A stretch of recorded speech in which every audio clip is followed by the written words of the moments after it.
I was done, you said I'm too old. You had me believing my rapping was whack. It was just like me with a brand new cut. When you stepping out, you removing the cap. I'm done with the lies, I'm cutting the ties. No problem, I'm looking you dead in your eyes. I swear I despise everything you supply, and now I want back everything that was mine. Say what you want, what you feel. I'ma be calling your bluff. Fuck way louder than your bite. You was just talking real tough. Yeah. Done with you, this is the end of the road. Yeah, I had enough. Ain't playing this game anymore. Yeah, you just doing too much. Doing it too much. Ay, doing it.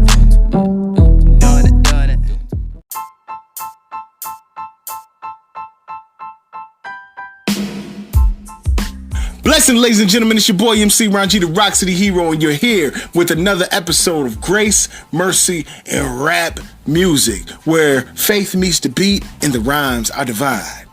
What y'all think about that? I'm trying to come up with a little catchphrase to start off, man. Listen, first off, I want to thank everybody who tuned into the very first episode of Grace, Mercy, and Rap Music, which was Rhymes of Redemption. And listen, the outpour of love that I got from it, man, all the people on YouTube, all the people who are listening on all the other platforms, the fact that the podcast went live everywhere, meaning Apple, Spotify, Amazon, all of that. Anywhere you can find podcasts, you can catch Grace, Mercy, and Rap Music right now, man. It's a blessing. And I can't thank God enough, and I can't thank you guys enough for tuning in and helping us out. But this is episode 2. This episode will be called Calling Ya Bluff. Ooh, boy, y'all, listen. I got the title of this episode from a young artist by the name of Zill. This artist just dropped a brand new album called Welcome to My World. The album is fire, and your boy MC Ron G just happens to be featured on it. So without further ado, let's get into the first segment. And you know the first segment. You know, back when I told y'all I would be remiss if I kicked off this podcast and didn't give y'all some bars, man. That's not fair to y'all. That's not fair to y'all if I don't give you some bars. So, in the spirit of this episode, I'm gonna just give y'all the Callin Ya Bluff bars. I ain't gotta worry what sinus is, cause for me doing this has been a drill. I'm so sick with the gift, I'm at you with the skills, then I go bananas without popping pills. Slip right into another idea, then I build on top of it like it's IKEA. Picture perfect praise, put it in the gallery, I never seen this side. It's a new Ron G, yeah, under construction. I've been at a lot, but it's kinda ironic, cause I dwell at the top. I was just about to quit, then this track came through. Man, I cannot believe it. I almost got tricked by you. You said I was done. You said I was old. You had me believing my rapping was whack. If you just like me with a brand new cut, when you stepping out, you removing the cap. I'm done with the lies. I'm cutting the ties. No problem. I'm looking you dead in your eyes. I swear I despise everything in disguise, and now I want back everything that was mine. Check it. Man, I know y'all like that, man. Listen, those are the introductory bars, man, and y'all know what we're going to do with that later on. But for now, let's keep going with this podcast. Y'all know what I'm doing right now, man. I'm going to my notes. Because even though it is unscripted, I got to have notes so I can stay on topic, man. Listen. So, getting into the very first segment of the Calling Ya Bluff episode, the second segment of the Calling Ya Bluff episode, is testimony time.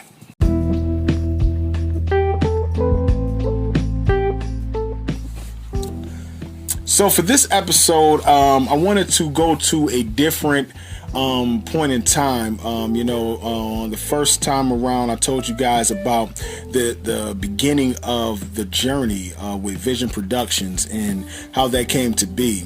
And I mentioned all the mixtapes that came out and how you guys were never going to hear those mixtapes. But I thought about that after the episode was over. There is one particular mixtape that I think is very crucial to talk about, and that was the very last mixtape that I released, which was called The Return of the Rock City Hero, Pride of the Lion. The Pride of the Lion mixtape was the first time that the group and I, the Rock City Heroes, which consist of myself, MC Ron G, my father, Ron Sneed Sr., aka The Real Guitar Hero, Thunder Thumbs, Michael Floyd, T Keys, T Keys, you know what I'm saying? Y'all know T Keys. You can look his music up right now. My big brother CSF, who was on the drums, and at the time my little cousin Jaquan, who was also a drummer. My stepfather Andre Baker, another bass player that rocked out with us. We've had a lot of different people that rocked out with us. We had a bunch of background singers. I can shout everybody out. But listen, the group was just, it was popping, man. But the core group during the time of this final mixtape, were the gentlemen that I named, and we did what in the quartet world they call an anniversary. An anniversary is when the group celebrates a 1 full year of the work that they've done, far as ministering, performing, and going to different locations, and then they have a day where they celebrate themselves. And I remember for this last mixtape, the Pride of the Lion mixtape, we had our first anniversary at Amazing Grace Church, and man, that was like the moment that we realized, like, this music thing might be a little bit bigger than we're giving it credit for. You know what I mean? One of the standout songs on there, we kind of remade the song by Nicki Minaj, "Moment for Life," and it got to the point that whenever we would minister this song, and let me be clear, because a lot of times it was frowned upon in different locations, different outlets, different groups, whenever they heard any type of gospel artist making music over a secular beat. At the time when I was coming up, that was the only beats we had access to. Like, you know, I've had different interactions and run-ins with people that said, nah, what you doing on that secular beat, man? Come on, man, what's the difference between you and the world? And it's like, the difference is that I'm talking about the Lord, man. Like, I didn't know about going online and finding different people to give me beats. I didn't know about going on YouTube and looking for remakes to instrumentals. I just knew what I had access to. And I want to use that right now just for a moment for anybody who's inspiring to do anything great. If the Lord gives you something, there will be challenges. There will be different obstacles and different things that come about that make you question whether or not you are on the right path. But if the Lord told you to do something, I implore you to listen to God before you listen to man. Because ultimately what the Lord is leading you to, and where he's in the areas that he's called you to, will be receptive to what he's giving you to give. Sorry for that tangent, but I had to get that to somebody needed that. During that time when we ministered this song, our version of the song was called what did we call it, man? I'm drawing a blank right there. Basically, whenever we did it, it would just be a blessing to the congregations that we were at. Whenever those first notes would hit, that dun dun dun dun dun dun dun, like immediately it would grab the attention of all the young people at the church. Now, I don't know if anybody that's tuning in has ever been in a crowd with young people that were voluntold to come to church. They ain't really paying attention to too much of anything in there. So this is what I meant when I said the thing about being called to a certain demographic at a certain time by the Lord. Who knew that they were going to be in a service where they would hear these notes that are normally tied to a secular song? And when those notes first hit, you seen that everybody like, yo, what they about to do to this? And then it just came back to me. The Lord knew when I needed it. We would say, to the Lord I give my praise. And when those notes and all that comes together, it made it where every child that had never heard the original song now believes that this is the original song. And to this day, I bump into like people all the time that remember when we first were starting this anniversary thing, and when I did the mixtape, people that remember mixtape Ron, when they hear that to the Lord I give my praise. I had one kid come up to me and was like, "Hey man, did you know they stole your song?" And that's a blessing. That's encouraging to me even to this day. I'm sorry. I love talking about just these moments, these interactive moments that have taken place. But that final mixtape literally set me up for what was to come next. The POE. The reason that this story is so important to me is because this was a moment where I literally was calling the devil's bluff. He thought for a fact that he had put us in a place, he had put us in this place where all we would be able to ever do is make mixtapes. All we would be is base level artists that could not expand and go different places and reach different people. And then what he did was try to allow different things to come in our way to distract us from what we really were doing. But I want to encourage everybody that's tuning in right now that if the enemy is attacking you, it's because you have something great inside of you, because you have something that the world needs in order to be redeemed. You have something that will make people turn away from what they're looking at and actually start to even just consider what it may be to be a Christian. And I thank God that those mixtapes were a catalyst for us. One thing that, and this might be another testimony, because I can go on forever with these testimonies now, because I'm thinking about a bunch of different things that I want to share with y'all. But I will say this statement before we move on to the next segment, which is, I was saved because of music. So when you guys tune in, the title behind this is so significant, and I got to give a big shout out to my big brother who gave me this title, Grace, Mercy, and Rap Music, because it's literally what I feel like the Lord blessed me with. He extended grace my way when all I could use was secular beats. He gave me mercy when the fame, quote unquote fame, and the popularity could have gone to my head in those moments where I start believing that it was me and not him. He gave me mercy. And then I gave my life to him while ministering rap music. I ministered the song Jesus is Boss, and right after I ministered that song, I rededicated myself to the Lord. That's another testimony for another time. Listen, let's go into the next segment. Y'all know what that next segment is, man. Let's go back to the notes, because I'm gonna end up talking y'all ears off with this testimony. So the next segment is some of y'all favorite segment. This is the segment called Lyrics Unplugged. This is where I break down the lyrics from the intro, man. Listen, y'all gonna love this, man. Y'all gonna, my real bar people, my bar heavy people, they gonna like this.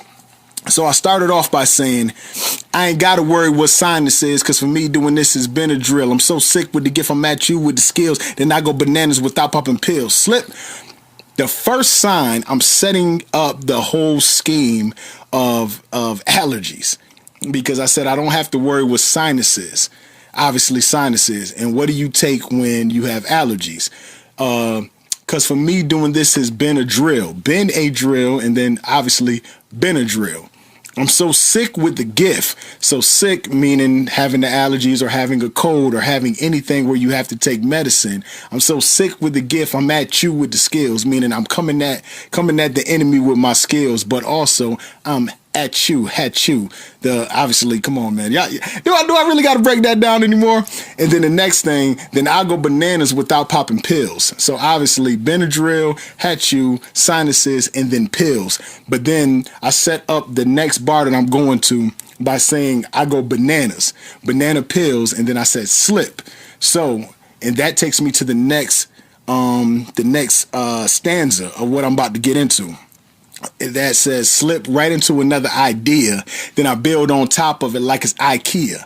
Obviously, IKEA is a place that people order from in order to build different things. Then I said, picture perfect praise, put it in the Galleria. Obviously, that's self-explanatory, a picture in a gallery. Then I said, I never seen this side. This that new Ron G. Yeah.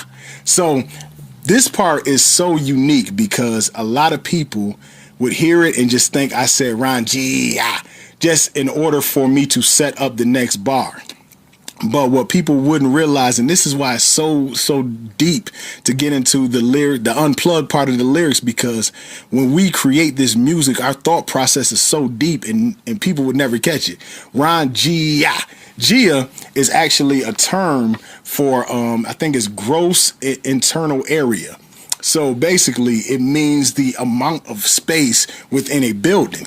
So when I said like that new Ron Gia, I'm talking about the area that I'm now occupying as Ron, the rapper. Ron, the MC Ron G is now occupying this new area, and this is what I'm taking over, which leads us to the next bar where I say under construction. So if you look at it, I build on top of it like it's IKEA, picture perfect praise, Galleria, which is the area, Ron Gia, the gross internal area, and now I'm telling you that I'm still building because I'm under construction. That, man, listen, don't play with me. Listen. Tell them don't play with me. I'm smart. Okay, let me stop. Under construction, I've been there a lot, but it's kind of ironic because I dwell at the top. So this is where it's just a simple bar that sets up the illusion of being under something but still being up top, meaning that as long as I stay with the Lord, then I'm still floating above everything that thinks it's above me.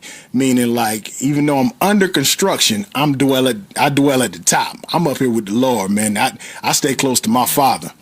Yeah, I got the bars in front of me. I had to break this down good because I like this. Then I tell a quick testimony within the bars. I say I was just about to quit, and then this track came through, which is a shout out to my boy Zill, man, young artist who's fire. Reached out to me to be on this track with him, and you know I was at a little bit of a crossroads when this track came through. I was like, you know what? I did a lot of good music, man. I can just keep posting, what I got now, man. There's a lot of people that never heard me. We'll be good. I'll be all right. And right before I get ready to hang up my microphone, this track comes through and I hear this beat and I'm like, oh, okay. Hold up. And then these bars just start coming. That to me was a sign from the Lord that ain't your time yet, brother. Then I said, then this track came through and I can't believe it. I almost got tricked by you. And that's when I make sure that the enemy knows that I knew it was him telling me it was time to quit, and thanking God for reminding me that it wasn't. Then I point out the reasons that I was about to quit. You said I was done. You said I'm too old. You had me believing my rapping was whack. And then this is where I tie it back to one of the major lines where I said, if you just like me with a brand new cut, when you stepping out, you're removing the cap. Everybody knows when you use the word cap, you mean somebody's lying. So I'm letting the devil know I knew you were lying to me. If you just like me with a brand new cut, like, if everybody gets a haircut, whatever hat they wore into the barbershop, they take that off when they coming out. So if you just like me with a brand new cut, when you stepping out, you're removing the cap. Then I let them know the next line explains that I'm done with the lies. I'm cutting the ties. No problem. I'm looking you dead in your eyes. I swear I despise everything you supplied, and now I want back everything that was mine. One of the things we know for a fact that people always say, yo, the enemy has taken all my stuff and I want my stuff back. But the same time that the enemy takes stuff from you, he tries to replace it with negativity. He tries to replace it with different thought process. These bars get deep, man. I swear I despise everything you supplied, but now I want back everything that was mine. So that's me, that's the Callin Ya Bluff bars, man. That's the bars unplugged, man. I hope y'all really enjoyed that segment. I had a good time breaking that one down. So we're going to go on to another segment that I'm introducing in this episode because of the fact that we called this episode Callin Ya Bluff. So this new segment that I'm adding today is called Collaborations and Faith-Filled Connections.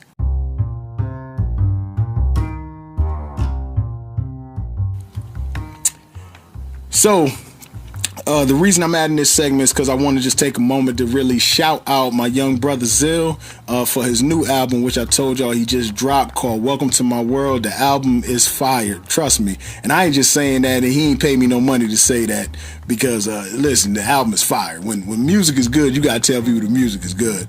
That collaboration was awesome, man. I met Zill, I believe at Kingdom Bound, which takes place in Darien Lake, and we were both ministering on Kingdom Bound, and he got up, and I was like, oh, I've never seen this guy before. Okay, I wonder if he's good.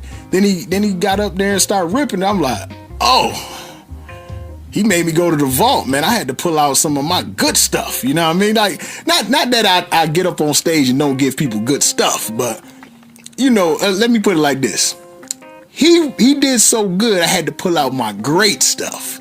You know what I mean? I had to go back to that 2008 MC Ron G, that hungry, that I'm about to start my record label, and I'm gonna show them that I can keep up with Twista, them type of bars, man. So those type of collaborations. He's not the only person I've collabed with, but I'll tell those stories with everybody else moving forward. But I wanted to really highlight the fact that that young man has done some awesome things, man. He's invited me to a few events that he's held, and he does great with his events, man. We went through, got a chance to minister there, and we kept saying we were gonna do a song together.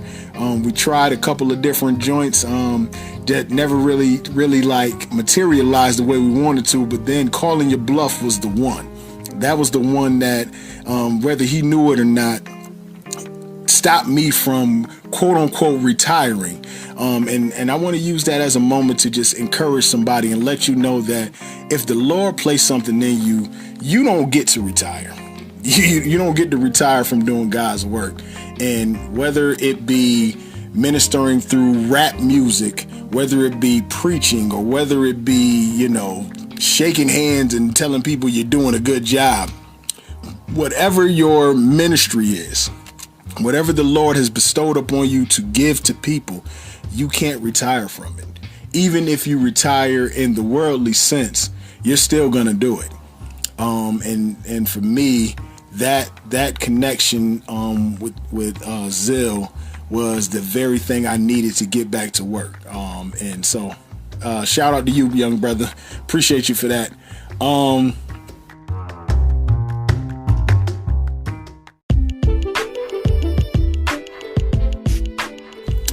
I got a couple more segments we're gonna add later on in other episodes, man. One of those segments, I'll give y'all a brief synopsis of what it's gonna be, which is gonna be fan connection. I don't really share it often, but I've received a lot of awesome emails from different people who've told me great things that my music has done for them.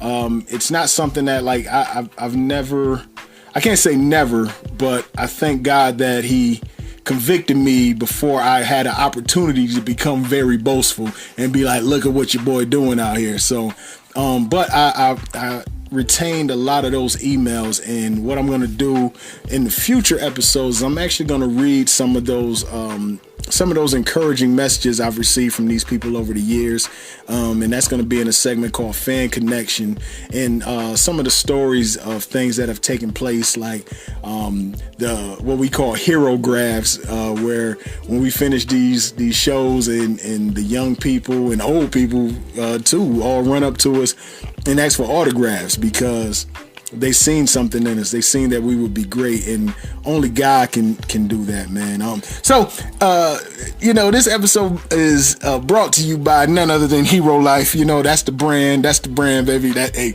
shameless plug. Go get yourself some Hero Life gear. We now on Amazon, man. We on Amazon, and all them links is down in the description. So don't play with it.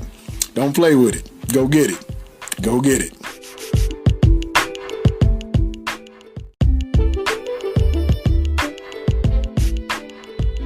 Thank you all again for tuning in to Grace, Mercy, and Rap Music, episode 2, Callin Ya Bluff. Keep the faith alive, and remember, every beat carries a story. Stay connected, stay blessed, take what God gives and leave the rest. It's your boy MC Ron G, the Rock City Hero. You have a great one.